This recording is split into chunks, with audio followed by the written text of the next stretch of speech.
there's an aspect to entrepreneur culture that You I don't hate. like. Basically, that idea of like you make your come up story or, what you overcame.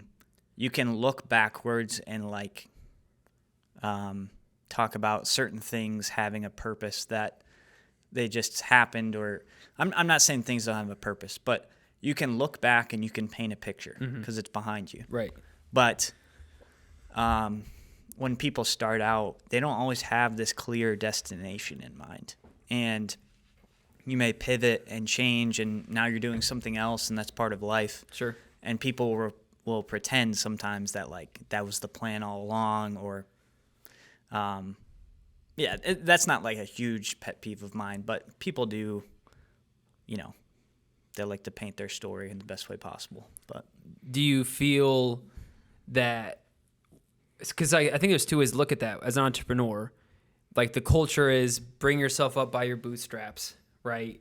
And I went overcame these things, but I think also the reason why people, even podcasts like these or videos like these, like, people resonate with, if only I would have known this when I started. Because you're right, like, when we jump into certain careers, we don't even necessarily know if this is what we want to do. right. Like, this is like, oh, I want to start an insurance agency.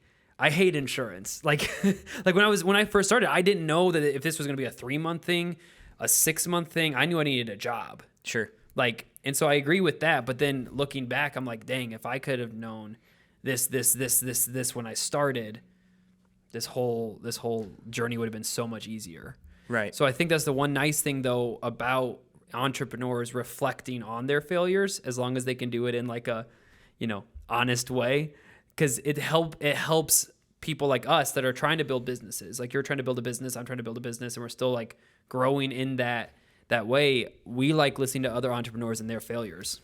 Yeah, I think. Yeah, go ahead. I think people have incredible stories. I'm not saying everybody's lying or like, that's not my point. Maybe one thing I don't like about entrepreneur culture, if you'd call it that, is that there's a big push to find like your passion, your purpose, and not bad things, like great things.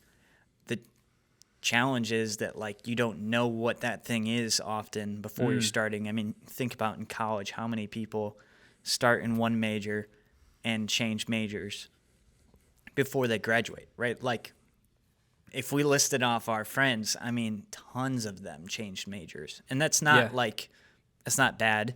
It's just the fact that you're discovering as you go along what you like, what you don't like. Within that, what is hard is that everything has a side of it that you don't enjoy. So figuring out like what are you willing to deal with and push through. It's, I don't know. It's entrepreneur culture. I should stop using that term. The culture now that really is targeted at especially young people like us and younger, it plays to your emotions and your desires of like an easier, quicker, more rewarding path. Yep. And that is what I don't like. I think that's a perfect start to jumping into your story, because I think you're right. And we touched on this on the last podcast we just talked about, is there is almost like a get rich easy, quick, like, if you're going to get rich, be an entrepreneur. And it's like, this is the path that you should take if you want all of the, look at my, like, even like people that are on, like, look at my car and look at this. I know that there was this one guy it was an ad on YouTube. Like, he always had like he was in his library. Knowledge. And yeah, he's Ty like, Lopez. Ty Lopez. And he was like, I have a Lamborghini, blah, blah, blah, blah, blah. But forget those cars.